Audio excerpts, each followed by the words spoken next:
nakikita mo? Sino? Tsaka ano nakikita mo? Isang lalaking itim na engkanto. Kuya, baka palagi mong iniiwan mag-isa si Anita dito sa bahay. Kaya ayun, nakipaglaro yung mga engkanto sa kanya. Huwag na nga kayong magmaang-maangan pang magkapatid. Nabisto na namin kayong dalawa. Kaya ba kayo dumayo dito sa amin para kumain ng tao?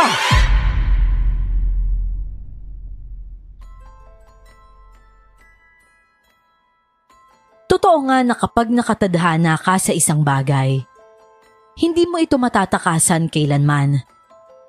Ito ay nakaukit na sa iyong palad bago ka pa maisilang sa mundong ibabaw. Kagaya ko, nung una, hindi ko matanggap na magiging isa akong albularya. Sa tulong ng mga magulang ko dati, natanggap ko rin ito ng buong puso. Ang sarap sa pakiramdam na may natutulungan kang tao at napapagaling. Ako nga pala po si Donna. At ito, ang aking kwento.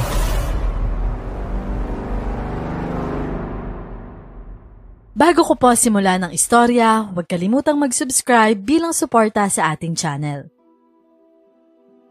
Kakatapos lang naming manggamot ng kapatid kong si Edison. Kaya inutusan ko siyang ligpitin ang mga kalat namin na ginamit ko sa panggagamot. Oh, Edison, alam mo na naman siguro kung saan ilalagay ang mga to. Ayusin at ingatan mo yung mga gamit ko Importante yan, lalong-lalo na yung punyal ko at yung langis. Oo ate, natural alam ko na yun. Halos araw-araw ako naman yung pinagliligpit mo nito Pakaramdam ko tuloy, wala na akong kalayaan na magsaya kasama yung mga kaibigan ko. Dahil palagi na lang ako nandito sa bahay. Nagpa-practice ako kung paano maging albularyo. Di nagre-reklamo ka ngayon. Kung nakikinig ka lang sana sa itinuturo ko sa'yo, hindi kita ikukulong dito sa bahay. Alam mo, ang tigas talaga ng ulo mo. Simula nung bata ka pa hanggang ngayon, hindi ka pa rin nagbabago. Marunong na naman na ako manggamot kahit papaano. Yun nga lang mas magaling ka sa akin. Hay, sa wakas, napagaling na rin natin yung babaeng ginagambala ng itim na elemento. Pakiramdam ko, daig ko pang nanalo sa loto dahil nakatulong na naman ako sa kapwa ko ngayon. Paano ba ate? Habang buhay ka na lang ba magiging ganyan? Aba ate, mag-love life ka rin kahit minsan no? Makakatulong ba yung love life na sinasabi mo? Stress lang makukuha ko dyan. Basta ako, tanggap ko na kung ano man ako ngayon. Tsaka nga pala, baka nakakalimutan mo, maaga tayong luluwas papuntang Leyte bukas Baka mapasarap na naman yung tulog mo. Hindi ko yun makakalimutan, kaya nga pinapaligpit ko sa iyo yung mga gamit para madala natin sa Leyte. Alam mo na, baka may mga ilangan ng tulong natin dun. Ang weird mo talaga ate. Kahit saan na lang tayo pumunta, lagi mong dala-dala tong mga to. Ay naku, wala kang pakialam. Palibasa, matigas ang ulo mo kaya hindi ka sumusunod sa akin. Alalahanin mo wala ka nang mapapagkatiwalaan sa panahon ngayon. Albularyo tayo kaya dapat lagi tayong handa. Hindi na umimik pa ang kapatid ko. Ilang buwan ko na rin siyang tinuturuan na maging isang matinik at magaling na albularyo. May kaalaman na siya pero konti lang. Minsan, kinakailangan ko pa siyang pagalitan para lang maglaan siya ng oras para makaensayo. 2 taon ang nakalipas nang namatay ang mga magulang namin. Naiwan sa akin ang kanilang responsibilidad sa kapatid ko. Mahigpit nilang ipinagbilin sa akin na alagaan ko si Edison at protektahan. Nang matapos niyang ligpitin, maaga kaming nagpahinga. Kinaumagahan, maaga kaming nagising para bumiyahe papuntang Leyte. Bitbit ko ang lahat ng mga gamit ko, kasama na doon ang mga gamit ko sa panggagamot. Habang sakay kami ng bus, kinausap ko si Edison at pinaalala sa kanya kung ano ang mga pangontra sa aswang. Edison, yung bawang isa yun sa pangontra sa mga aswang Kapag may nakita kang tao na mailap sa'yo, ibig sabihin aswang yun. At pagdating natin sa Leyte, siguraduhin mo lahat ng kinakain mo pipigaan mo ng kalamansi Aba mahirap na, baka mahainan ka ng hindi tunay na pagkain. Ate naman talaga oh. Hindi ka ba napapagod magsalita tungkol sa mga aswang na yan? Aba, nasa biyahe tayo ate. Kahit ngayon lang naman. Bigyan mo ko ng katahimikan tungkol sa mga bagay-bagay na yan. Hindi talaga ako napapagod hanggang sa matuto ka. Nasa ugali mo pa naman na lumamon lang ng pagkain na bigay sa'yo ng mga taong hindi mo naman kilala. Palagi ka ring magdala ng bawang at asin sa bulsa mo. Para naman nang sa ganun may pangontra ka sa kanila. Ano ba yan? Nakakarindi na makinig sa'yo. Nabibingin na ako dahil ganyan na lang araw-araw naririnig ko sa bibig mo. Nakakahiya naman sa mga taong kasama natin dito sa bus oh. Tayo na lang yung pinagtitinginan oh. Inikot ko ang aking mga mata sa loob ng bus. Tama nga ang sinabi ng kapatid ko. Meron pang napapailing at natatawa. May napansin akong isang matandang lalaki doon na para bang naiilang at natatakot. Binaling ko na lang ang aking tingin sa labas ng bus at hindi sila pinansin. Bigla namang nagsalita si Edison. Yan kasi. Ang akala mo nasa bahay pa tayo kaya wala kang tigil sa pagpuputak ng bibig mo. Ayan tuloy. Pinagtatawanan ka ng mga pasahero dito. Yung iba mukhang tinakot mo pa. Che, tumahimik ka na nga dyan. Sasapakin kita eh. O sige, pagsigawan mo pa na albularya ka. Taga-bundok lang maniniwala sa mga albularyo tsaka mga aswang. Hindi ko na pinansin pa si Edison at natulog na lang ako buong biyahe. Makalipas ang ilang oras, nakarating na kami sa Leyte. Sinundo kami ni Kuya Patricio sa binabaan namin ng bus. Masaya ako dahil nagkita kami ulit ng pinsan ko matapos ang isang dekada. Tuwang-tuwa naman ito at niyakap kaming pareho ng kapatid ko. Oh, buti naman nakarating na kayo. Kamusta ang biyahe? Malayo ano? Nakatulog nga ako sa sobrang layo eh. Pero okay na rin yun, kuya. Nang sa ganun, makapasyal na rin kami dito sa lugar nyo. Kamusta po kayo, Kuya Patricio? Okay naman ako, Edison. Aba, binatang-binata ka na talaga. Tsaka ang gwapo ah. Maliit na bagay lang yan, Kuya Patricio. Ay naku, kuya. Huwag mo nang bulahin tong si Edison ha. Dahil baka lumaki ang ulo niyan. Ang mas mabuti pa, umuwi na tayo sa inyo para makapagpahinga na ako. Na-stress yung beauty ko sa layo ng binyahe namin. Mabuti pa nga. Nakahanda na rin yung pagkain sa bahay nang sa ganun makakain na kayo kaagad. Si Anita lang ang tao doon at excited na rin yung anak ko na makita kayo. Kumusta nga pala si Anita? Di ba sabi mo nung huling tawag mo sa amin, nagkasakit siya? Ano ba nangyari sa kanya? Donna, sa totoo lang, hindi ko rin alam kung ano talaga nangyari sa anak ko. Kaya nga sobrang saya ko na pumayag kayong dumayo dito para umattend sa kasal ng kababata natin. Para sana matignan mo si Anita. Siguro kaya siya nagkakaganon kasi menopausal baby siya ng asawa ko eh. Bakit? Ano bang nakikita mo kakaiba sa anak mo?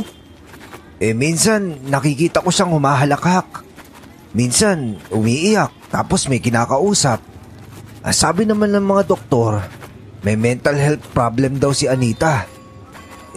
Sobrang sakit na tanggapin lalo na't nag-iisang anak ko lang siya. Hindi na ako umimik pa sa sinabi ni Kuya Patricio. Alam ko na noon pa man ay hangad na talaga niyang magkaanak.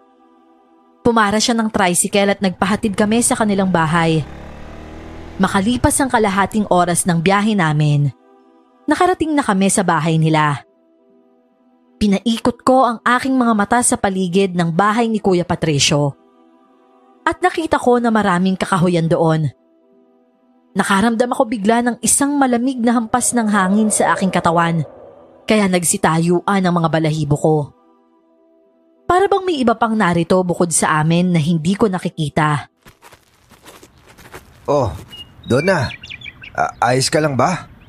Bakit parang tulala ka dyan? Pumasok na tayo sa loob para makakain na tayo. Aha? Wala ito. Ayos lang ako, kuya.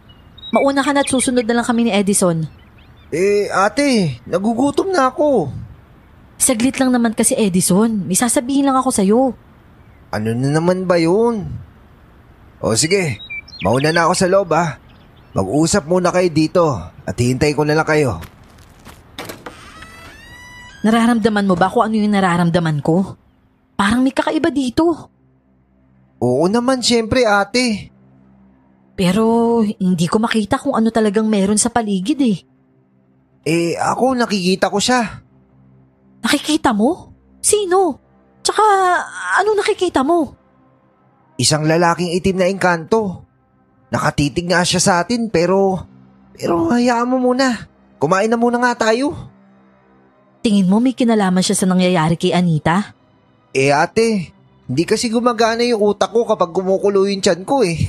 Mas maganda siguro na pumasok muna tayo at kumain. Tapos saka na natin pag-usapan to. Hindi ko na napigilan pa si Edison at nauna na itong pumasok sa loob. Kaya sumunod ako sa kanyang likuran. Nakita ko kaagad ang isang batang babae. Si Anita.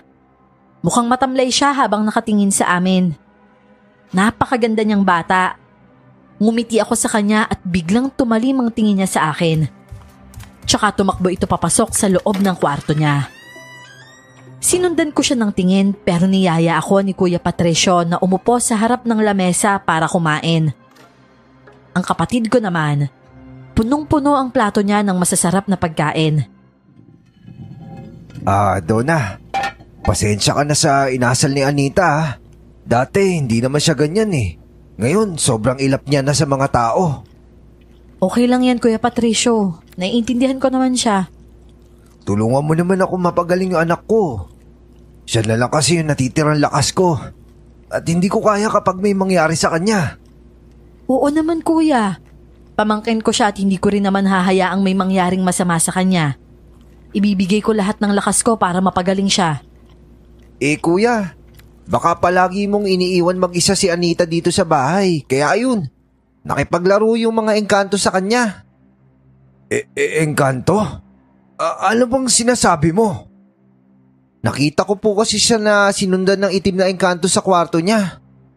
Ano bang sinasabi mo, Edison? Alam ko manggagamot kayo pero wag mo naman ako tinatakot ng ganyan. Totoo talaga yon Kuya Patricio. May kakaiba dito sa bahay mo. Si Edison lang ang may kakayahan sa aming dalawa na makakita ng mga elemento. Pero ako, kahit hindi ko sila nakikita, nararamdaman ko yung presensya nila. Biglang narinig namin na humalakhak sa tawa si Anita mula sa loob ng kwarto niya.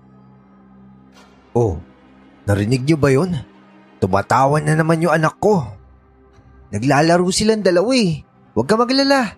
Kayang-kaya ni ate na palayasin niya ang engkanto na yan, kuya. Ikaw ang magpapalayas dun, Edison, para matuto ka naman.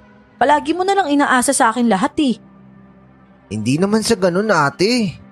Bilisan mo nang kumain dyan para magamot na natin si Anita. Natatakot ako para sa anak ko, Donna. Sana kung ano man mangyari sa kanya, matulungan niyo siya magkapatid. Tatanawin ko tong malaking utang na loob sa inyo kung sakali. Nang matapos kaming kumain, kaagad kong kinuha ang mga gamit ko sa panggagamot. Tsaka mabilis akong pumasok sa kwarto ni Anita.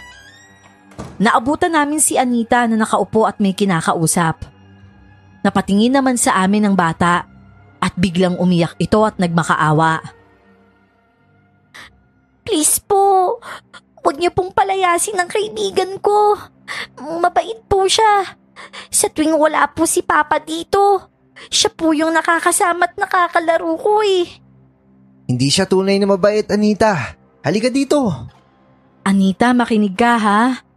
Isa siyang masama at kaya kanya kinakaibigan ngayon para kapag tumungtong ka na sa tamang edad, dadalhin ka na niya sa lugar nila. Hindi ko alam kung naiintindihan mo ang sinasabi ko, pero pwede bang lumapit ka sa papa mo? Anita, anak, halika na kay Papa oh. Ayoko po. Dito lang po ako. Magagalit ang kaibigan ko kapag lalapit ako sa inyo. Ate Donna, hawak niya yung bata sa tiyan kaya hindi siya makaalis. Kailangan natin gumawa ng paraan para bitawan niya yung bata. Ang pangit talaga na itsura niya, sobrang nakakatakot. Sa tingin mo, Edison, anong maganda nating gawin? Ako nang bahala, ate. Susundin ko lang yung tinuro mo sa akin. Mag-ingat ka ha. Siguraduhin mong hindi lalaban ang itim na engkanto na yan. Lumabas muna kay ni Kuya Patricio para makapag-focus ako. Agad kaming lumabas ni Kuya Patricio pagkatapos sabihin ni Edison yon. Meron akong tiwala sa kapatid ko na kaya niyang palayasin ng itim na elemento. Matagal-tagal ko na rin siyang tinuruan, kaya kahit papano may alam na rin ito. Hindi na mahalaga kung palagi siyang naririnding makinig sa akin. Ang importante, pinapasok niya sa kanyang utak ang mga naituro ko. Napatingin ako kay Kuya Patricio at nakita ko siyang umiiyak. Kuya, huwag kang mag-alala. Maya-maya lang magiging maayos rin ang lahat. Ako dapat ang sisihin kung bakit nagkaganyan si Anita. Iniwan ko kasi siyang mag-isa dito paminsan-minsan eh. Huwag mong sisihin ang sarili mo. Ganyan talaga ang mga engkanto kapag alam nilang nalulungkot ang isang tao. Yun ang gagamitin nilang paraan para makalapit. Pero hindi namin hahayaan na makuha nila ng tuluyan si Anita. Sana nga hindi pa hulihan lahat, Donna. Niyakap ko na lang si Kuya Patricio para kahit papano gumaan ang kanyang loob. Maya-maya pa, lumabas na sa kwarto si Edison at kasama nito si Anita. Oh, tapos na. Umalis na yung itim na elemento. Anak? Anak! Akala ko iiwan mo na talaga ako at sasama ka sa engkantong yun. Hindi ko po yun magagawa, Papa. Siya lang po ang nagpupumilit na sumama ako sa kanya. Anita, simula ngayon hindi ka na mag-iisa dito. Palagi mo na kaming kasama ng Tito Edison mo. Talaga po, Tita Donna? Oo, Anita. At hindi muna kami aalis dito. Kuya Patricio, mabuti pa samahan mo na lang muna si Anitang magpahinga. May pag-uusapan lang kami ni Edison. O sige, salamat sa inyong dalawa ha. Anita, anak, halika na muna. Magpahinga ka muna, anak. Sumama rin ang bata kay Kuya. Kinausap ko si Edison tungkol sa pagpapalayas niya sa maitim na engkanto. Paano mo siya napalayas? Nagritual ka lang tapos umalis na kagad na hindi ka nilalabanan? Strategy ko na yun. Basta kinausap ko siya para lubayan niya yung bata. Paano kung bumalik siya at muli niyang guluhin si Anita? Nangako na siya sa akin na hindi niya na daw gugulin si Anita. Tsaka kahit bumalik pa yun, hindi niya na malalapitan yung bata. Pinasuot ko kay Anita yung kwintas ko na pantaboy ng masasamang nilalang. At kahit ano pang gawin ng engkanto na yun, hindi na siya makikita ni Anita. Ba, bilib din ako sa'yo ah. Kahit pala matigas ang ulo mo, may natututunan ka rin naman pala. Sobrang saya ko sa ginawa ni Edison para kay Anita. Kinaumagahan, bumalik na rin sa normal na pag-uugali ang bata. Naging masiyahin na ito at magalang. Niyaya kami ni Kuya Patricio na pumunta sa palengke para bumili ng mga prutas doon at para na rin makapasyal kami. Habang naglalakad kami papunta sa palengke, may nakita kaming mga tao na para bang nagkakagulo. Napakunot ang aking noo at lumapit ako doon para makita kung ano ang pinagkakaguluhan nila. Bumulaga sa akin ang isang bangkay ng batang babae. Kalunos-lunos ang sinapit niya sa kamay ng pumatay sa kanya. Marami itong galos at ang mas masakla pa, wakwak ang dibdib nito at tiyan. Alam ko na hindi tao ang may gawa ng bagay na yon, kundi isang aswang. Ate, kawawa naman yung bata. Paano kaya yan? Diyos ko, sino ba namang walang puso ang gagawa niyan? Isang babae ang bigla na lang nagsalita sa tabi namin. Balita ko nga 2 araw na daw na nawawala yung batang yan. Hinanap nga siya ng mga magulang niya at kamag-anak pero hindi daw nakita. Ngayon, nagulat naman ang lahat dahil basta na lang natagpuan yung bangkay niya dito. Kawawa talaga yan. Ginawa nilang hayop yung bata. Kaya nga, Cheryl. Hayaan mo. Kakarmahin din yung may gawa niyan sa bata. Siya nga pala. Ito pala si Edison tsaka ito si Donna, mga pinsan ko. Magandang umaga. Wow, ganda mo naman. Nako, binawala mo pa talaga ako. Paano ba yan, Cheryl? Kailangan na namin umalis ha. Marami pa kasi kaming bibilin eh. Ingat ka, Cheryl ah. Nice to meet you. O siya, minsan gagala ako dito sa palengke para magkita naman tayo. Oh, sige ba? Ilang araw na ba kayo nandito? Mag-aapat na araw na rin kami dito. Ah, sana tumagal kayo dito para naman maging magkaibigan tayo. Oo naman. Simula ngayon, magkaibigan na tayo Halika na, Edison. Nagmamadali si Kuya Patricio at nagugutom na tong si Anita. Kung gusto mo makipaglandian, maiwan ka na lang dito. O sige, alis na kami, Cheryl Ingat kayo Nang makauwi kami sa bahay, hindi pa rin maalis sa aking isipan ang nakita ko kanina. Malakas ang kutob ko na aswang ang may pakana sa nangyari sa batang yon. Pagkatapos naming kumain ng hapunan, kaagad na kaming nagpahinga. Bigla akong nagising nang maramdaman ko na para bang may bumagsak sa itaas ng bubong. Mas lalo pa akong naalarma nang marinig ko ang sigaw ni na Anita at Kuya Patricio mula sa kabilang kwarto. Kaagad akong bumangon at kinuha ang matalim kong punyal at tumakbo papunta sa kwarto nila. Bakit kayo sumisigaw, Kuya? Ano nangyari? Insan, may nakita ko aswang sa bintana. Akala ko nananaginip lang ako pero totoo nga nakatingin sa amin ni Anita yung aswang. May narinig din ako kanina na parang may bumagsak sa bubong. Naghahanap siguro yun ng kakainin kaya sila nandito. Ang hindi lang nila alam, nagkamali sila ng pinuntahan na bahay. Sa oras na magkaharap kami ng aswang na yon, mamamatay talaga siya sa kamay ko. Anita, natatakot ako. Paano kung pasukin tayo ng aswang dito sa bahay? Huwag kang matakot, Kuya Patricio. Nandito kami ni Edison para protektahan kayo ng anak mo. Ilang aswang na yung natugis namin ng kapatid ko. Kaya nagkakamali sila kapag sinubukan niyang guluhin tayo dito. Kuya Patricio, ate, okay lang ba kayo? Merong aswang na umalig dito sa bahay nila. Ako nang bahala sa aswang na yon. Wag ate, hayaan mo muna yung aswang na yon. Kapag nalaman nilang may manggagamot dito sa bahay na to, mas lalo sila magkakaroon ng rason para pumatay ng mga tao dahil gusto nilang lumabas tayo. Mas lalo nagiging agresibo ang aswang kapag nalaman nilang may manggagamot na nakapaligid sa kanila. Kung sa bagay, tama ka dyan, Edison. Mabuti pa magkunwari na lang tayong natatakot para madali natin silang matugis. Kagaya nga ng pinag-usapan namin, hinayaan namin ang aswang na yon. Natutuwa rin ako dahil natuto na rin talaga si Edison at may kaalaman na rin siya sa mga bagay-bagay. Kinaumagahan, nakarinig na naman kami ng balita na isang lalaki ang natagpo ang patay sa balon. Kagaya ng naunang biktima, wakwak rin ang tiyan at dibdib nito. Nagpaalam kami ni Edison kay Kuya Patricio na pumunta sa palengke para bumili ng aming ulam. Nagkataon rin na nandoon si Cheryl at nagkita silang muli ni Edison. Alam ko na natitipuhan ng kapatid ko ang babaeng yon. Pero hinayaan ko lang siya. Hinayaan ko lang silang mag-usap at namili ako ng mga ulam. Isang matandang babae ang nabangga ko nang hindi sinasadya, kaya muntika na siyang matumba. Okay lang po ba kayo? Pasensya na po kayo hindi ko po talaga sinasadya na bamangga kayo.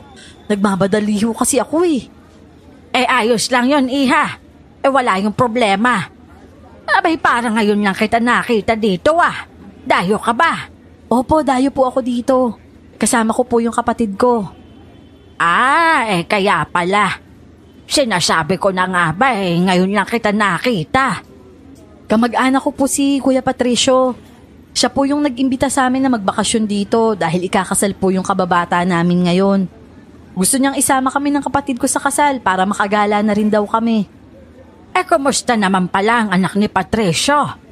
Okay na ba yung bata? Dati-rate ang lusog niyan Pero simula nang magkasakit siya nangayayat na ng husto. Na paano kaya ang batang yon? Abay, naaawa talaga ako sa kanya. Medyo mabuti na rin po yung lagay ni Anita. Sa katunayan nga po, magaling na siya At marami na rin kung kumain. Abay, ganun ba? Opo. Sige iha. Mauna na ako sa'yo ako nga pala si Sita. Ikaw, anong pangalan mo? Ako naman po si Donna. Nakita kong binitbit niya ang kanyang mga pinamili at mukhang nabibigatan siya doon. Aling Sita, tulungan ko na po kayo. Ay nako wag na iha. At nakakahiya naman. Kasama ko naman ang anak ko Nandun siya sa labas ng palengke, naghihintay sa akin. Huwag na po kayong mahiya. Nandun din naman ang kapatid ko sa labas, kaya tutulungan na po kita. Ay sige na nga. Ang kulit mo Ako na pong magdadala niyang mga mabibigat na dala niyo. Hinayaan niya naman ako na bitbitin yon hanggang sa labas ng palengke. Namataan ko kaagad si Edison. At hanggang ngayon ay kausap niya pa rin si Cheryl. Nakita kong napatingin rin si Cheryl sa amin at patakbong lumapit. Oh, Nay! Tapos na po ba kayong mamili? Aba kanina pa. At sino ba yung lalaking kausap mo? Hindi ba't sinabihan na kita na huwag kang makikipagkaibigan? Lalong-lalo na sa mga lalaki. Kapatid ko po siya, Aling Sita. Siya nga po pala si Edison. Ito ba ang tinutukoy mong kapatid mo? Abay, paano naman sila nagkakilala ng anak ko? Hindi nyo lang po natatanong, Manang, pero tadhana po ang gumawa ng paraan para magkita kaming dalawa ni Cheryl. Hindi naman po ako masamang tao Kaya huwag po kayo mag-alala dahil wala po akong gagawing masama kay Cheryl. Hoy Edison, tumigil ka nga, nakakahiya ka. Bakit ba? Totoo naman Oh, kita mo na, Nay. Ang bait kaya ni Edison at ang gwapo pa. Ay nako, kung hindi lang mabait itong si Donna, talagang tatamaan ka sa akin, Edison. Sige na nga, payag na akong maging kaibigan mo tong anak ko. Pero basta ipangako mo sa akin na wala kang gagawing masama sa kanya. Dahil sa oras na mapahamak ang anak ko, lagot ka talaga sa akin. Opo, tsaka maraming salamat po. Tsaka pwede po bang makadalaw din sa bahay ninyo kahit paminsan-minsan, Aling Sita? Hindi pwede, dahil magagalit ang tatay ni Cheryl. Sobrang istrikto yung pagdating sa anak namin. Baka ano pang magawa nun sa'yo. Naku, Aling Sita, pasensya na po ha. Huwag niyo na lang pong pansinin tong si Edison. Kahit payagan niyo po yan, hindi yan dadalaw. Matalim kong tiningnan si Edison para itikom na niya ang kanyang bibig. At naintindihan rin naman niya ito. Hinatid namin sina Cheryl at Aling Sita sa sakayan ng tricycle. At nang makaalis na ang mga ito, biglang kumulo ang aking tiyan. Nakaramdam ako ng gutom kaya niyaya ko ang kapatid ko na kumain muna sa karinderya. Nang makita ko ang mga pagkain na naroon, mas lalo pa akong natakam dahil sa mabangong amoy nito. Napatingin ako sa babaeng nag-serve sa amin at mukhang mailap ito sa tuwing nagkakasalubong ang aming mga mata. Pero hinayaan ko lang yon dahil nagugutom na talaga ako. Nag-order ako ng isang serve na afritadang baboy. At ang sa kapatid ko naman, nilagang karne ang in-order niya. Nasa ugali na namin ng kapatid ko. Napigaan ng kalamansi ang aming kinakain kapag sa karinderya kami kumakain. Grabe ate, ang bango ng pagkakaluto nila. Parang kukulangin ng isang serve ng kanin sa akin ngayon Kaya nga Pero bago tayo kumain, lagyan muna natin ng kalamansi ha. O sige, hihingi lang ako dun sa babaeng serbidora. Wag na, meron naman akong biniling kalamansi At dala ko rin naman yung punyal ko. Kaya ito na lang ang gamitin natin para buksan yung kalamansi. Ate, bilisan mo Atat na atat ka talaga lagi. Lalo na pag pagkain talaga yung nasa harap mo.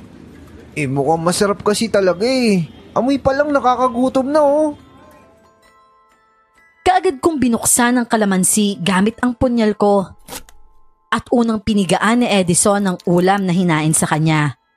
Ganon rin ang ginawa ko at naghintay lang kami ng ilang minuto. Makalipas ang ilang minuto, nalaki ang aking mga mata nang makita ko na hindi baboy ang inihain sa akin, kundi mga bituka. Napatingin rin ako sa pagkain ni Edison. At unti-unti ring nagbago yon.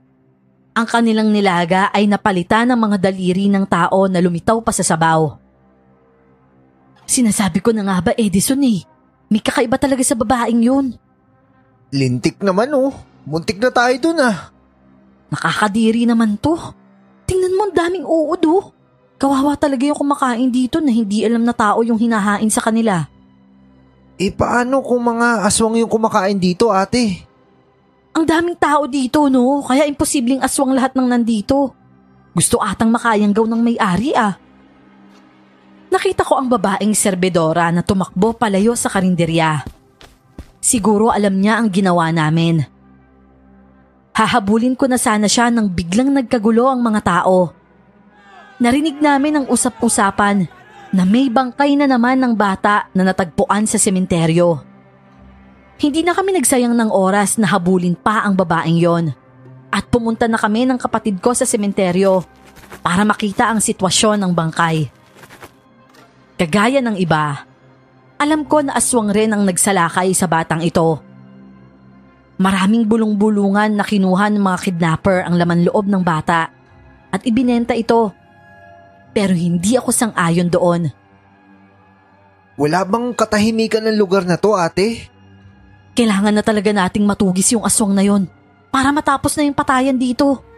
Natatakot lang kasi ako na baka sina Kuya Patricio at Anita ang isusunod nilang biktimahin eh. Dahil wala namang kalaban-laban yung mga yun. Dumayo lang naman tayo dito eh. Sa susunod na buwan, babalik rin naman tayo sa lugar natin kaya wag na tayo mangialam dito. Ano? May kakayahan tayong tumulong at hindi ako aalis sa lugar na to hanggat hindi natatapos ang problema. Paano kung ang susunod na bangkay kay Cheryl na?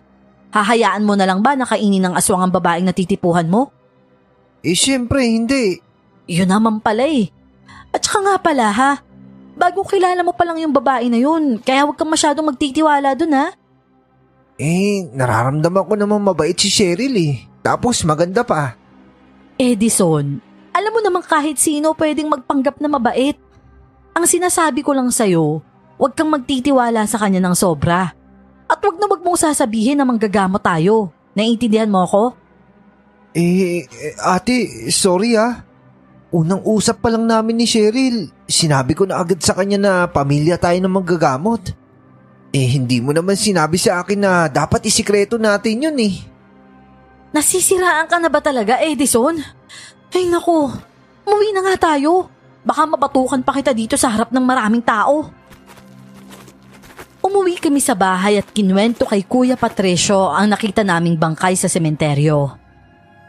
Nung una, tahimik lang si Kuya Patricio at mukhang natatakot siya sa mga pangyayari. Okay ka lang ba, Kuya Patricio? Huwag kang matakot hanggat nandito kami. Walang aswang na makakagalaw sa inyo. Alam ko naman yon, pinsan. Kaso, ilang linggo nang may namamatay dito sa amin. Sana mahuli na yung killer na matapos na to. Paano nila mahuhuli kung aswang nga ang may gawa ng bagay na yun? Hindi naman naniniwala ang mga tao na aswang ang may gawa eh. Dahil wala naman nakakakita. Hating gabi kasi umaatake ang aswang.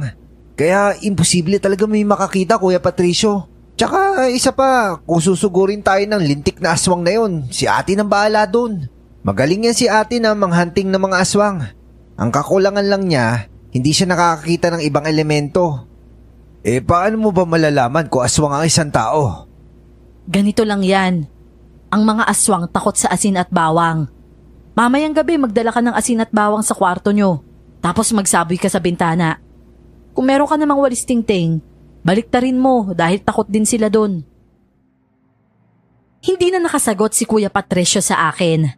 At ramdam ko ang takot na nararamdaman niya. Makalipas ang 1 linggo, kasal na ng kababata namin. Ginabi na kami ng uwi at wala na kaming masakyan kaya nilakad na lang namin. Takot na takot sina Kuya Patricio at Anita. Pero kami ni Edison, nakahanda lang kung sakaling susugurin kami ng aswang. Biglang may malakas na pagaspas kaming narinig mula sa taas ng aming ulo. Kaya mabilis akong tumingala. Isang aswang ang nakita kong lumilipad habang naglalaway na nakatingin sa akin. Isa siyang lalaking aswang. Donna, anong gagawin natin? Ayoko pa mamatay. Huwag kang kabahan, Kuya Patricio. Kami nang bahala ni Ate Donna sa kanya. Hoy, aswang! Kung talagang matapang ka, bumaba ka dyan at labanan mo ako! Tita Donna, natatakot po ako. Anita, ipikit mo lang yung mga mata mo para hindi mo siya makita. Hindi ako natatakot sa yung aswang ka! Papatayin kita! Tumawa ang aswang sa akin ng malakas.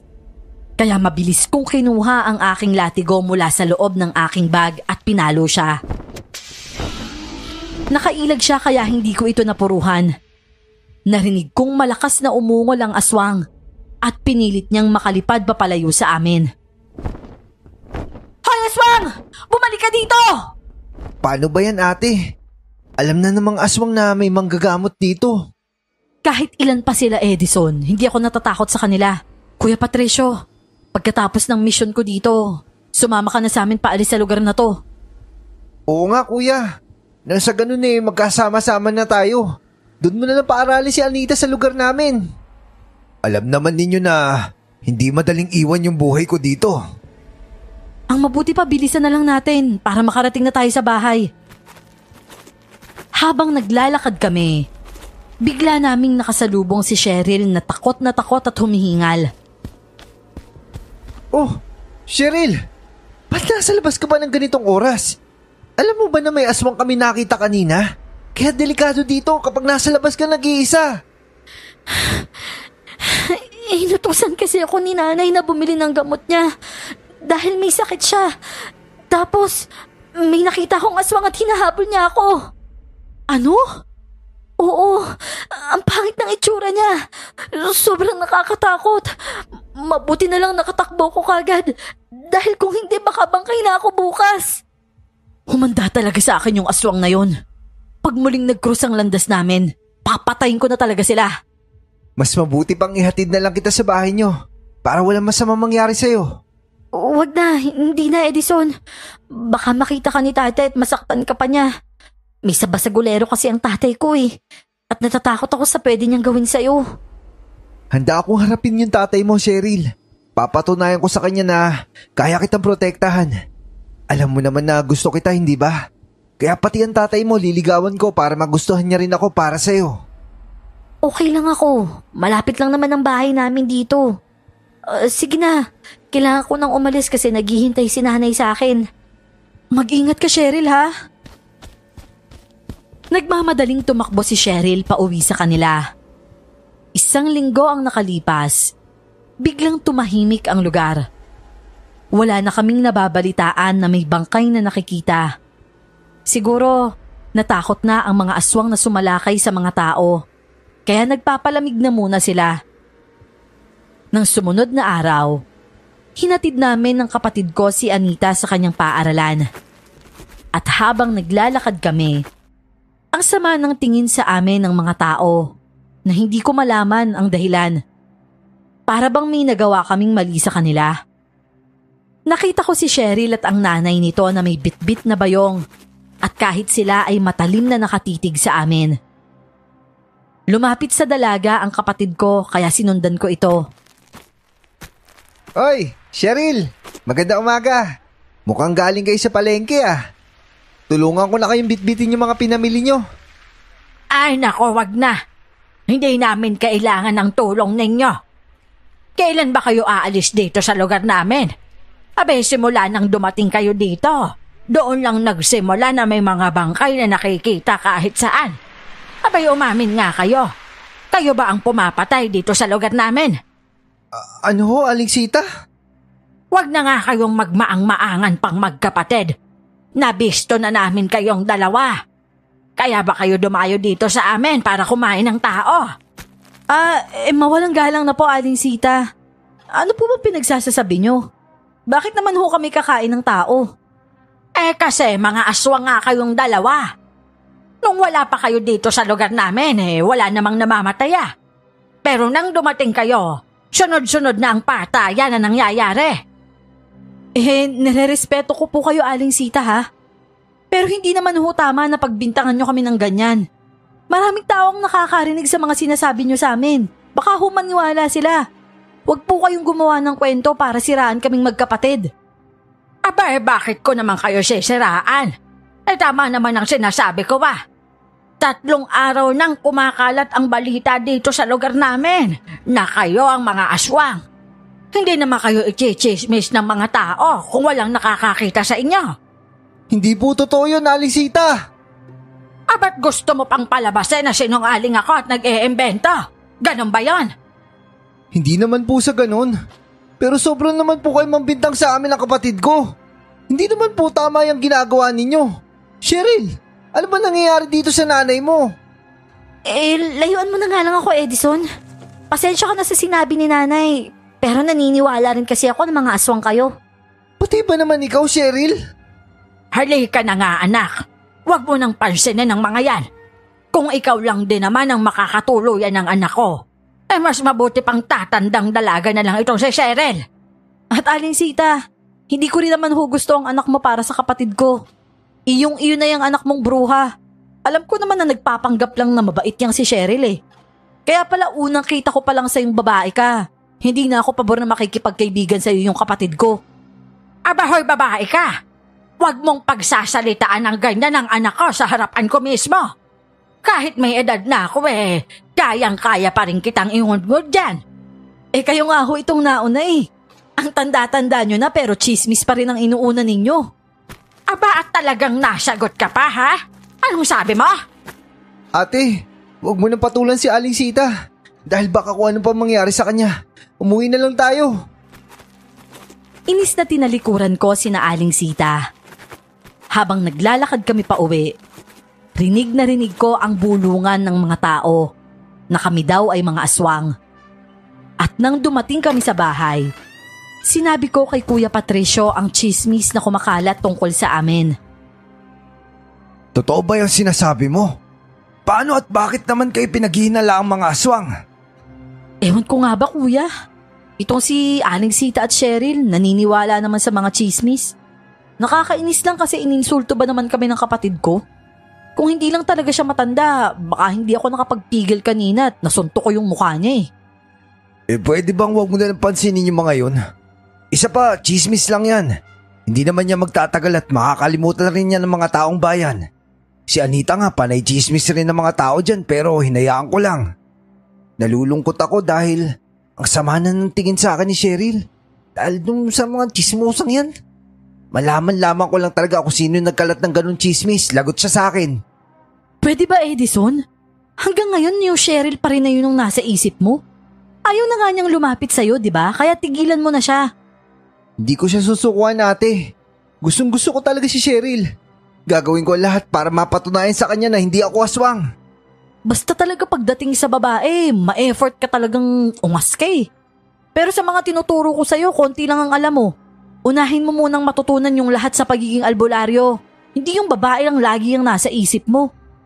Tama na yan. Huwag na kayo magtalo dahil hindi yan nakakatulong. Ang mabuti pa, kumain na muna kayo. Palipasin niyo muna yan chismis na yan at baka bukas wala na rin yan. Ang buong akala namin, mawawala rin ang chismis sa amin ng mga tao. Pero habang patagal ng patagal, lumalala pa nga. At ang masakit pa, kami ang sinisisi nila sa tuwing may natatagpo ang bangkay sa lugar. Mas lalong naging agresibo ang mga aswang na pumapatay dahil siguro nakarating na rin sa kanila na kami ang pinaghihinalaan. Isang gabi, nagulat na lang kami na nagsama-sama ang buong sambayanan na pumunta sa bahay namin. Narinig namin ang boses ni Aling Sita at ng anak niya sa labas ng bahay. Hoy, Patricia! Ilabas mo nga yung mga kamag-anak mong aswang nang dahil sa kanila ay nagka-peste-peste na ang lugar natin. Tama si nanay, mga kasama. Kailangan mapalayas ang magkapatid na yan dito para tumahimik na tong lugar natin. Dito lang kayo sa loob at huwag na huwag kayong lalabas dahil baka masaktan nila kayo. Paano kung magpumilit silang pumasok? Ako lang bahalang kumausap sa kanila.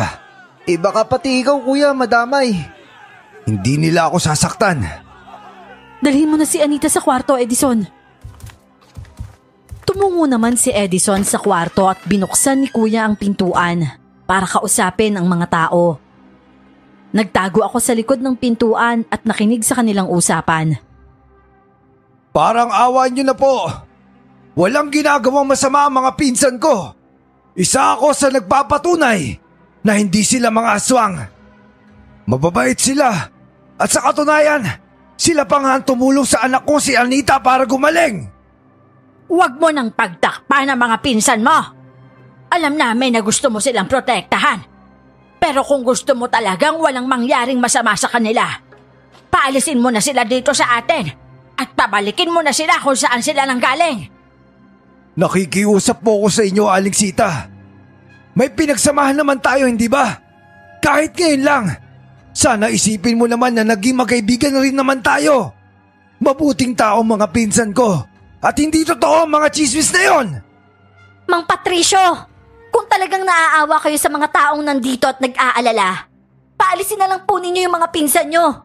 Nang sa ganun wala nang mapahamak ng mga inosenteng tao. Pati ba naman ikaw, Cheryl, maniniwala ka? Huwag kang magsunod-sunuran dyan sa nanay mo. Alam naman nating pareho na chismosa yung nanay mo. Pero nakikiisa ka na paalisin yung mga pinsan ko. Naging mabait naman sa'yo si Edison Basta Patricio, bukas na bukas paalisin mo ang mga pinsan mo dito. Dahil kung hindi talagang mapapatay sila ng mga taong bayan. Hindi ko na kayang magtago pa kaya lumabas ako at hinarap sila. Mabuti na rin at nandito na kayong lahat. Gusto kong iparating sa inyo na hindi kami aswang ng kapatid ko. Sa katunayan kaming dalawang manggagamot. Alam kong natatakot kayong lahat. At pinapangako ko sa inyo kami mismo ng kapatid ko ang tutugi sa mga aswang para magkaroon na nakatahimikan ng lugar na to. Manggagamot? Sinong niloloko mo? Hindi ko kayo niloloko. Totoo ang sinasabi ko. Kung ganon, kung talagang manggagamot ka, makikilala mo ba kung sino ang mga aswang dito ngayon? Aaminin ko hindi. Pero sa oras na muling magkasalubong ang landas namin ng aswang na yon, papatayin ko siya para maniwala kayo na totoo kaming manggagamot. Tama na yan, Donna. Hindi mo sila kailangang kumbinsihin para paniwalaan ka nila. Pumasok na tayo sa loob dahil magsasayang ka lang ng oras sa mga yan. Hanggat may sumusulso sa kanila, walang maniniwala sa'yo dahil dayo ka lamang. Mas lalong lumakas ang ingay ng mga tao nang tinalikuran namin sila ni Kuya Patricio. Makalipas pa ang 2 araw, hindi kami lumalabas ng bahay. Natatakot rin kami ng kapatid ko sa posibleng gawin sa amin ng mga taong bayan. Isang gabi, nagpaalam si Kuya Patricio sa amin na pupunta siya sa bahay ng kaibigan niya. Naiwan sa amin si Anita. Pansin ko sa bata na para bang balisa siya at hindi makatulog. Hindi ka ba makatulog, Anita? Natatakot ka ba? Hindi po, Tita Donna. Hindi po kasi ako sanay na hindi ko katabi si Papa. Tsaka, mas gusto ko pong matulog sa kwarto namin. Ganun ba? Gusto mo lumipat tayo sa kwarto niyo ng Papa mo? Opo, Tita. Gusto ko po doon po tayo matulog. O sige, sasamahan na muna kita doon hanggat hindi pa bumabalik ang Papa mo. Maya-maya nandito na rin yun. Lumipat kami sa kwarto nila Kuya Patricio. At makalipas ang kalahating oras, nakatulog na rin si Anita. Ako naman, hindi. Bumangon ako mula sa higaan ko at nagmamasid sa loob ng kwarto nila. May napansin akong drawer doon. Para bang may tumutulak sa akin na buksan ang drawer. At yun nga ang ginawa ko. May nakita akong isang maliit na bote at may laman yun na langis. Langis na hindi pangkaraniwan. At wala nang takip ang bote. Kaya bigla akong kinabahan sa pag-iisip na baka aswang si Kuya Patricio. Mabilis akong lumabas sa kwarto at ginising si Edison para masamahan niya si Anita. Ate, saan ka pupunta? Gabing-gabi na. May kailangan lang akong alamin tungkol kay Kuya Patricio. Ano? Anong ibig mo sabihin? Malakas ang kutob ko na aswang si Kuya. May nakita ko sa kwarto niya na maliit na bote at langis ang laman nun. Imposible naman yung sinasabi mo. Pinsan natin si Kuya Patricio. At wala naman tayo laing aswang, di ba? Teka, nasaan na nga ba si Kuya Patricio? Nagpaalam siyang umalis sa akin para daw pumunta sa kaibigan niya. Naguguluhan na rin ako sa mga pangyayari. Malakas talagang kutob ko na aswang yung pinsan natin. Paano yun ate? Kung matuklasan mong totoong aswang si kuya, magagawa mo ba siyang patayin? Hindi ko alam. Pero sana mali ako ng hinala kay Kuya Patricio. Sana lang ha. Sige na. Kailangan ko nang umalis. Si Anita, bantayan mo siya ng maayos ha. Oo ate. Kaagad na akong umalis para hanapin si Kuya Patricio. Bawat hakbang ko, palagi akong handa sa kung anuman ang maaring mangyari. Bitbit ko ang aking latigo at itinago ko naman sa loob ng damit ko ang aking punyal. Tanging streetlight lang ang nagbibigay ng liwanag para makita ko ang daan. At habang naglalakad ako, napansin ko na biglang naging dalawa ang anino ko, kaya naalarma ako. Ramdam ko na may nakasunod sa aking likuran, pero hindi ko maaninag kung lalaki ba o babae. Mabilis akong lumingon at akmang papaluin ito ng latigo. Pero napatigil ako nang tinawag ni Kuya Patricio ang pangalan ko. Siya pala ang nakasunod sa likuran ko. Ano ka ba naman, Donna? Gusto mo ba akong patayin? Kuya Patricio? Bakit niyo ko sinusundan? Pauwi na ako kanina nang makita kitang lumabas ng bahay. Kaya sinundan na kita. Saan ka ba pupunta ng ganitong disoras ng gabi? Baka may makakita sa'yo at saktan ka nila dahil aakalain nila na naghahanap ka ng bibiktimahin. Gusto sana kitang hanapin eh. Ang akala ko... Akala mo ano? Kuya, may nakita kasi akong langis sa loob ng drawer mo kanina. Hindi mo naman pinapahid sa katawan mo yun, di ba? Hindi. Para malaman ko kung may aswang sa paligid. Hindi ba sabi nila kapag kumulo ang langis, ibig sabihin may aswang sa paligid? Yun yung dahilan kung bakit ko binili yung langis na yun. Sigurado ka, kuya? Oo. Ano ba kasing iniisip mo? Wala kuya. Ang mabuti pa siguro, umuwi na lang tayo kasi kanina ka pang hinahanap ni Anita eh. Oo nga eh. Magagalit na naman yun kasi nakainom ako dun sa bahay ng kaibigan ko. Tsaka oo nga pala. Alam ko na kung sino yung nagkalat ng chismis tungkol sa inyo ni Edison. Sino po? Si Cheryl. Sinabi sa akin ng kaibigan ko na pati nga sila pinagkwentuhan pa nga niya eh. Kilala yan si Cheryl dito sa amin na mabait at magalang na dalaga. Kaya siguro marami siyang napaniwala. Ang kapal talaga ng mukha ng babaeng yun. Wala naman kaming ginawang masama sa kanya. Nasulsulan siguro ng nanay niya kaya niya yung ginawa. Takot rin siguro sa magulang niya kaya kahit anong iutos ng mga ito, sinusunod niya kahit labag sa kalooban niya. Humanda talaga sa akin yung babaeng yan kapag nagkita kaming dalawa. Talagang tatamaan siya sa akin. Pero kinumbinsi ko naman ng mga kaibigan ko na hindi kayo mga aswang at naniwala naman sila sa akin. Mabuti naman po kung ganun, kuya. Nagkamali ako ng mga panahon na yon. Kakaiba kasi talaga ang itsura ng langis na yon. At hindi ko na malayan, nakarating na pala kami sa bahay. Nagulat pa si Edison nang makita niyang kasama ko si Kuya Patricio.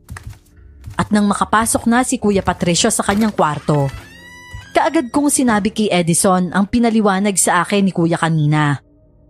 Tinawanan niya pa ako. Nagmamadali ka na yatang mahuli ang aswang kaya pati itong pinsan natin, pinagdududahan mo na. Hindi mo naman kasi ako masisisi. Natural, iisipin ko na baka nagpahid siya ng langis bago umalis. Pero huwag mong sabihin sa kanya na pinagkamalan ko siyang aswang ha. Baka pagalitan ako nun. Buti na lang kamo, hindi mo siya pinalo ng latigo mo. Kaya nga eh. Tsaka may sinabi rin pala sa akin si kuya. Ang nagkalat daw ng chismis tungkol sa atin, yung si Cheryl. Ano? Hindi ako maniniwala dyan. Sa tingin mo mag-iimbento si kuya ng kwento para siraan sa atin si Cheryl? Ba't ba hindi mo na lang tanggapin na hindi ka niya gusto? Kaya niya nagawa sa atin yun. Ikaw kasi, sinabihan na kitang huwag kang magtiwala sa kanya, pero binigay mo lahat ng tiwala mo. Bukas na bukas, pupuntahan ko siya sa bahay nila. Gusto ko itanong sa kanya kung bakit niya nagawa ipagkalat na aswang tayo.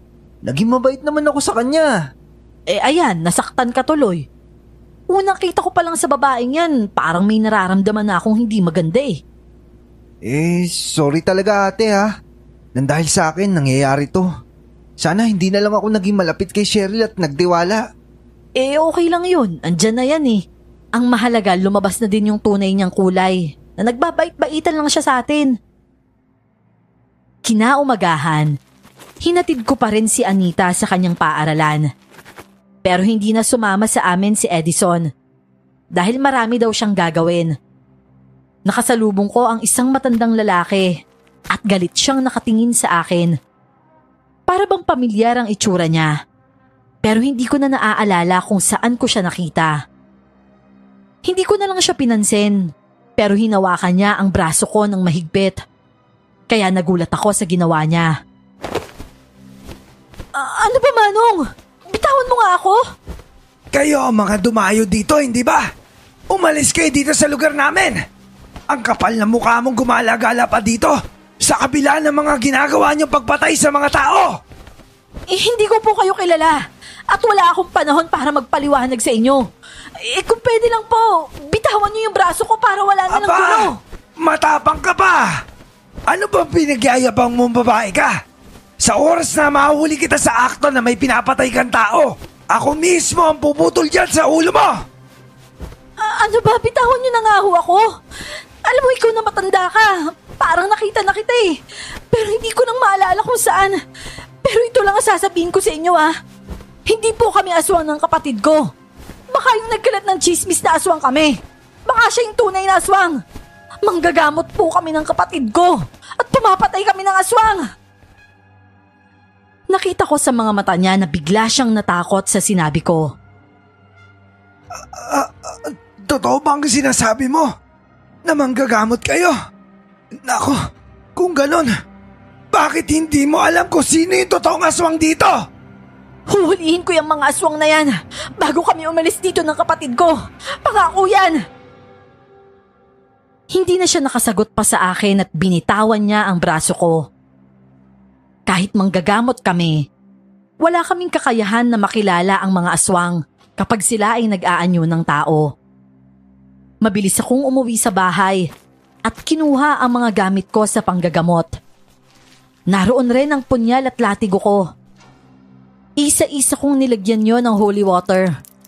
Naalala ko ang matandang lalaking lumapit sa akin kanina. At ngayon, alam ko na kung saan ko siya nakita. Siya yung lalaki na nakasabay namin ni Edison na sumakay sa bus. Hindi ko aakalain na dito rin pala siya nakatira sa lugar na ito. Nagulat pa ako nang biglang pumasok si Edison sa kwarto ko. Ate, pwede ba akong lumabas kahit sandali lang? At saan ka na naman pupunta? Alam mo namang delikado tayo sa labas, di ba? Baka pagtripan ka ng mga tambay doon dahil mainit pa naman tayo sa kanila. Huwag kang magalala. Mabilis naman ako tumakbo kung sakali eh. Babalik din naman ako agad. Tumawag kasi si Cheryl sa akin. Tapos gusto niya magkita daw kami. Ano? Naku, huwag ka nga makipagkita dyan sa kanya. Dahil baka may binabalak na masama yung babaeng yan sa'yo. Humingi siya ng tawad sa akin eh. At pinatawad mo naman. Bakit ba kasi ang bilis mong mauto? Ate, please naman oh. Babalik din ako kaagad. Bibilang kita ng pagkain pagka-uwi ko. Bahala ka sa buhay mo. Basta pinaalalahanan na kita, ha? O sige na, aalis na ako. Kagad nang umalis si Edison. Parang kinukutuban na naman ako ng hindi maganda. Pero dahil ayaw niyang magpaawat, hinayaan ko na lang siya. Muli kong niligpit ang aking mga gamit at ipinasok yon sa loob ng bag. Napatingin ako sa orasan. 6:00 na ng hapon yon. Lumabas ako ng kwarto at nakita ko si Kuya Patricio na malalim ang iniisip. Kuya, bakit parang tulala ka ata dyan? Iniisip ko lang kung paano na si Anita kapag wala na ako. Medyo matanda na ako eh. Hindi natin alam kung kailan tayo kukunin ng Diyos. Bakit naman ganyan ang iniisip mo? Malusog ka naman ah. Pasensya ka na, Donna ha. Pero alam mo, nagpapasalamat ako sa inyo magkapatid. Dahil gumaling si Anita simula nang dumating kayo. Tsaka kung sakali man na mawala ako, huwag mong pababayaan si Anita ha. Kuya, ano ka ba naman? Hindi magandang biro yan ha. Tsaka ano bang pinagsasasabi mo? Baka napagod ka lang sa trabaho kaya ka nagkakaganyan. Ang mabuti pa kumain na tayo ng hapunan at matulog ka na rin. Si Edison kasi umalis pa para kitain daw si Cheryl. Nakipagkita siya kay Cheryl? Nako, hindi maaari to. Baka mapaano yung kapatid mo. Yun na nga ang sinasabi ko sa kanya, kuya eh. Pero hindi ko naman siya mapigilan. Susundin ko si Edison. Dito lang kay Anita ha. Bantayan mo maigi yung pamangkin mo. Ha? Ako na lang susundo kay Edison. Baka hanapin ka na naman ni Anita eh. Ako na lang ang susundo sa kapatid mo. Hindi nila ako pwedeng maunahan. Maunahan saan? Mabilis na tumakbo si Kuya Patricio paalis ng bahay. Hindi ko naiintindihan kung anong ibig niyang sabihin. Nang marinig kong umiyak si Anita sa loob ng kanyang kwarto, kaagad ko siyang pinuntahan. Bakit ka umiiyak, Anita? Natatakot ka ba dito? Nasaan po si Papa, tita? Gusto ko pong makita si Papa. May pinuntahan lang ang papa mo. Sinundo niya ang Tito Edison mo. Huwag ka na mag-alala, babalik din yun. Sigurado po ba kayo, tita? Oo, babalik din yun kaagad. Kaya matulog ka na ulit. Bumalik naman sa pagtulog si Anita. Maya-maya pa, dumating na si Edison at may bitbit itong tinapay. Napansin ko na dumudugo ang uso niya at namamaga ang mukha nito. Napakunot ang aking noo nang makita kong gano'n ang itsura niya. Oh Edison, anong nangyari sa'yo? Nabugbog ka sa labas? Hindi ah. Anong hindi? Sinabihan na kita na huwag kang makikipagkita sa babaeng yun, di ba? Pero ang tigas niyang ulo mo. Yan ang napapala mo dahil hindi ka nakikinig. Yung tatay ni Cheryl yung bumugbog sa akin. Pinapunta ako ni Cheryl sa bahay nila tapos pinabugbog ako sa tatay niya. O nakita mo na? Siguro naman ngayon magtatanda ka na at naniniwala ka sa akin na traitor yung babaeng yun. Paano kung pinatay ka ng tatay niya? Ano na lang gagawin ko? Maliit na bagay lang naman to eh. Hindi naman mababawasan yung kapugian ko dito. Tumigil ka nga dyan, Edison. Napakatigas ng ulo mo. Dito ka lang ha at samahan mo si Anita sa kwarto. Susugurin ko yung tatay niya. Huwag na. Kung ako nga lalaki walang nagawa kanina, ikaw pa kaya? Hayaan mo na yun. Ah, hindi. Wala siyang karapatan na bugbugin ka ng ganyan. Ako ang haharap sa kanya nang sa ganun makita niyang hinahanap niya. Hindi porket babae ako, hindi ko na siya kaya ha. Eh mas lalo lang magkakagulo kapag sumugod ka doon. Wala akong pakialam ha, Edison. Tsaka, nagkita ba kayo ni Kuya Patricio sa labas? Ang sabi niya sa akin, susunduin ka raw niya eh. Ha? Hindi naman kami nagkita. Sige. Kung ganun hahanapin ko na lang din siya. Bitbit ko ang aking mga gamit habang galit na naglalakad para sugurin ang bahay ni na Cheryl. Matagal-tagal na rin kami dito, kaya alam ko na kung saan sila nakatira. Habang naglalakad ako, may narinig akong pumapagaspas sa gitna ng kakahuyan na nadadaanan ko. Kaagad akong pumasok sa loob ng kakahuyan at hinanap kung saang banda ang pumapagaspas na yon. Nanlaki ang mga mata ko nang makita ko ang isang aswang na kumakain ng tao. Kaya kaagad akong sumigaw. Hoy, aswang! Sa wakas nakita rin kita! Ito na katapusan mo! Napatingin sa akin ang aswang at nagulat nang makita niya ako. Lilipad sana siya para tumakas. Pero mabilis kong nahatak ang aking latigo at pinalo ang pakpak niya. Kaya bumagsak siya sa lupa habang umuungol. Kinuha ko rin ang aking punyal at akmang ituturok ito sa kanyang dibdib. Pero biglang bumalik sa pagiging tao ang aswang. Halos hindi ako makapagsalita nang makilala ko kung sino siya. Walang iba kundi si Kuya Patricio. Kuya Patricio? Isa kayong aswang? Patayin mo na ako. Pakiusap. Gusto ko lang mamatay. Nakukonsensya na ako sa mga ginagawa ko. Pero hindi ko na talaga kayang pigilan. Ayoko na umabot sa punto na pati yung sarili kong anak makain ko pa. Paano ba nangyari na naging aswang kayo? Hindi kita papatayin. Hindi kita papatayin, kuya. Paano ko magagawang patayin ang pinsan ko?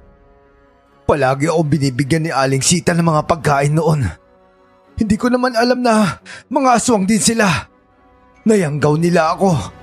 Kaya para maprotektahan ng anak ko, kailangan ko kumain ng tao para na sa ganon, hindi ko makain ng sarili kong anak. Kaya maawa ka na sa akin, Donna. Patayin mo na ako! Hindi! Hindi, kuya, ayoko! Hahanapin ka ni Anita kapag hindi ka nakauwi sa bahay. Donna, alagaan mo anak ko. At kung hindi mo ako kayang patayin, ikaw na lang ang papatayin ko. Sakto, gutom na gutom pa rin ako hanggang ngayon. At mas lalo akong lalakas kung sakaling makakakain ako na isang manggagamot. Kaya mamili ka! Papatayin mo ako o ikaw papatayin ko! Pero hindi! Kuya Patricio! Bigla siyang nagpalit ng anyo bilang aswang at lumipad. Umatras ako ng konti sa kanya. Naghahanda siyang sumugod sa akin kaya naghanda ako. Nang mabilis siyang lumipad para sugurin ako, mabilis akong umilag sa hampas ng kanyang pakpak. Wala akong magawa kundi patayin si Kuya Patricio. Nang muli siyang umatake sa akin, sinalubong ko ng hampas ng aking latigo ang mukha niya. At nang bumagsak siya sa lupa, kaagad kong tinarakan ng matalim kong punyal ang kanyang dibdib habang umiiyak. Masakit man, pero kailangan kong gawin ito. Isa akong manggagamot at ang misyon ko ay protektahan ang mga tao laban sa mga masasamang nilalang. Pagkatapos kong patayin si Kuya Patricio, sumugod ako sa bahay ni na Cheryl. Bago pa man ako dumating doon, nagulat ako nang makita ko rin sina Edison at Anita doon. Di ba't sabi ko sa'yo huwag kayong aalis sa bahay? Mga aswang sina Cheryl. Baka kung anong mangyari kay Anita dito. Paano mo nalaman mga aswang sila? Mamaya ko nasasabihin sa'yo. Kailangan ko silang mapatay dahil sa ginawa nila kay Kuya Patricio. Tita, nasaan na po si Papa? Ano bang ginawa nila kay Kuya? Hinahanap na siya ni Anita. Tapos iyak na to na iyak sa bahay. Wala na si Kuya Edison. Kaya tayo nang mag-aalaga kay Anita. Kita ko na naguguluhan si Edison. Pero hindi na ito nagtanong pa. May nakita kaming maliit na butas sa dingding ni na Cheryl. Kaya sumilip kami doon. Nakita namin si Cheryl na nakagapos at duguan ito. Narinig naming dalawa ang usapan ng mga magulang ni Cheryl. Nakahanda na ang kawa, Ronald. Oras na para kitilan ang buhay si Cheryl para ialay sa ating Panginoon. Sige, paparating na ang iba pa nating kalahi. Parang awa nyo na. Anak nyo ako, bakit nyo ako iaalay? Ginawa ko naman ang inutos nyo sa akin na mag-imbento ng kwento. Laban dun sa magkapatid na manggagamot na yun ah. Kahit ano pang pagmamakaawa ang gawin mo, wala kang mapapala sa amin. Hindi ka namin anak at ampon ka lang namin. Hindi ko na hinintay pa nakatayin nila si Cheryl. Tinadyakan ko ang pintuan at napatingin ng mag-asawa sa amin nang makita nila kami. Mga buwise talaga kayo! Kayo na naman! Oo, kami na naman Aling Sita. At tatapusin na namin kayo ngayon! Ang tapang nyo talagang dalawa!